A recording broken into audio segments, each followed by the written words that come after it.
10월 24일 오늘 만나 성경 말씀은 역대하 32장 18절에서 21절입니다.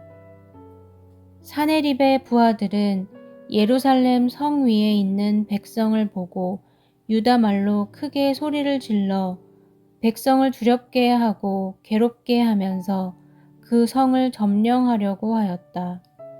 그들은 예루살렘에 하나님을 두고 말하기를 마치 사람이 손으로 만든 세상 다른 나라 백성의 신들을 두고 하듯이 거침없이 말하였다.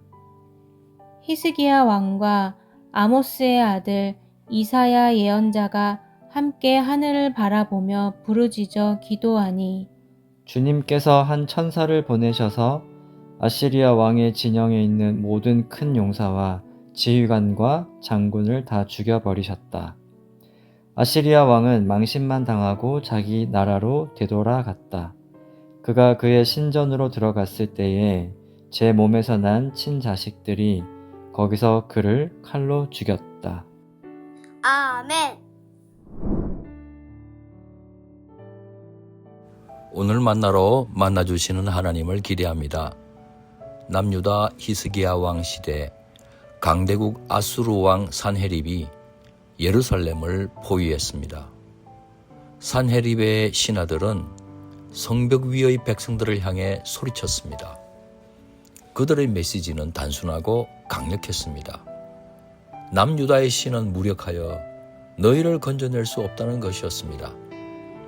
산헤립의 위협은 군사적 압박만은 아니었습니다. 하나님을 향한 신뢰를 무너뜨리려는 고도의 심리전이었습니다. 오늘날 우리를 둘러싼 위협도 마찬가지입니다. 경제적 어려움, 질병의 공포, 관계의 단절 등 수많은 위협이 우리에게 속삭입니다. 너의 기도는 소용없어. 네가 믿는 하나님은 무능해. 빨리 현실적인 방법을 택해. 이 목소리에 귀 기울이면 우리의 믿음은 순식간에 무너질 수밖에 없습니다. 히스기야 왕과 백성의 반응은 무엇이었습니까? 그들은 위협에 맞서 논쟁하지 않았습니다.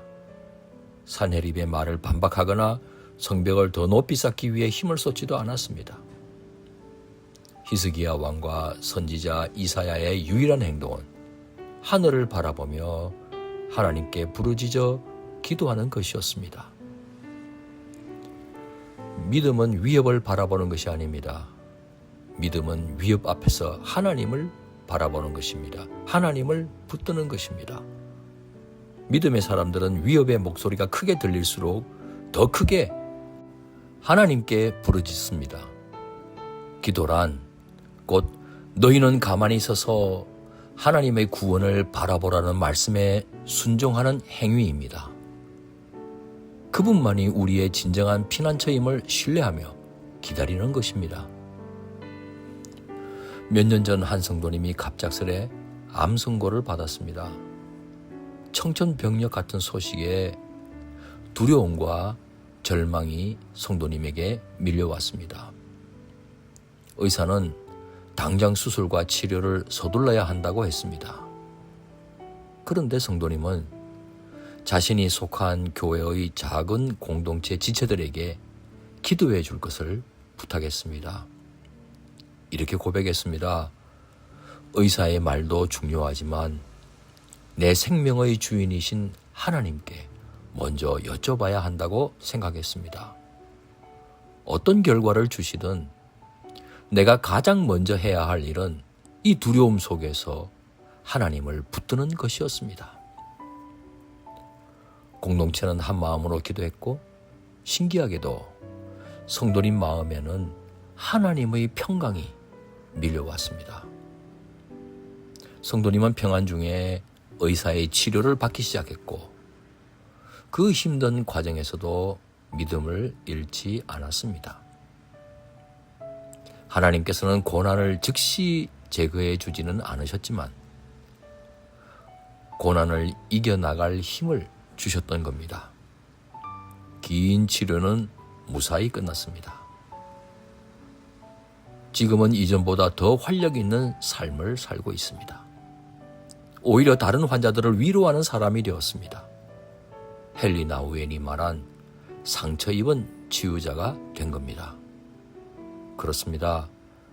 과연 하나님을 붙드는 믿음은 우리를 넘어지게 하지 않습니다.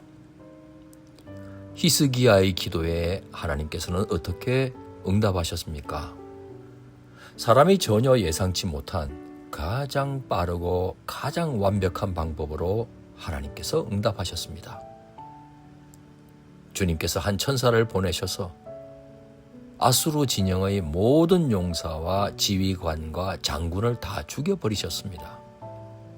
수많은 군대를 보내신 것이 아니었습니다. 기막힌 전략을 세우신 것도 아닙니다. 단 한 분의 천사로 밤사이에 모든 위협을 제거하셨습니다. 산헤립은 어쩔 수 없이 귀국해야 했습니다. 결국 그가 의지하던 우상 신전에서 피살되고 말았습니다. 우리 하나님은 다른 어떤 신이나 세상 권력과 도무지 비교할 수 없는 구원자이십니다. 주님께서는 우리를 위협에서 구원하셨을 뿐 아니라 이후 히스기야를 높여주시고 모든 나라의 눈에 존귀하게 하셨습니다. 하나님을 붙드는 믿음은 결국 하나님께 영광이 되고 우리에게는 존귀함이 되는 줄 믿습니다. 사랑하는 성도 여러분, 오늘 우리 앞에 산헤립의 조롱과 같은 위협이 있습니까? 세상의 소리에 두려워하지도 흔들리지도 마십시오. 간결하지만 강력한 한 걸음을 내디드십시오.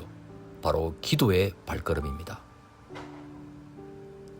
히스기야와 이사야처럼 위협 앞에서 하늘을 향해 부르짖으십시오.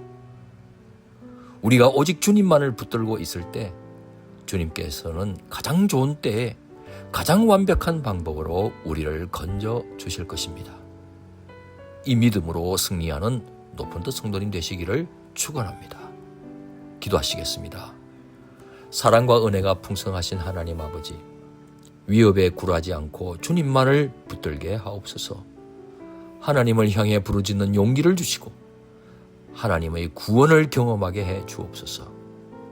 우리의 연약함을 아시는 귀하신 예수 그리스도의 이름으로 기도드립니다.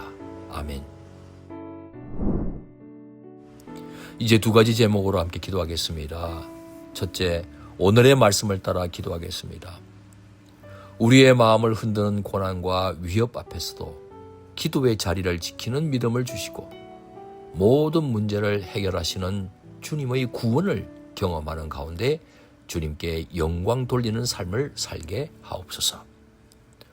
둘째, 교회 내 작은 공동체들을 위해 기도하겠습니다. 교회 안의 작은 공동체들 구성원들이 당한 고난과 위협 앞에서 함께 부르짖어 기도하게 하소서. 어려움 속에서 낙심하는 지체가 있을 때 위로와 격려의 손을 내밀고 주님을 향한 신뢰와 기다림을 견지하도록 서로 붙들어주는 영적 가족이 되게 하옵소서. 이 제목으로 기도하신 후에 개인 기도를 하겠습니다.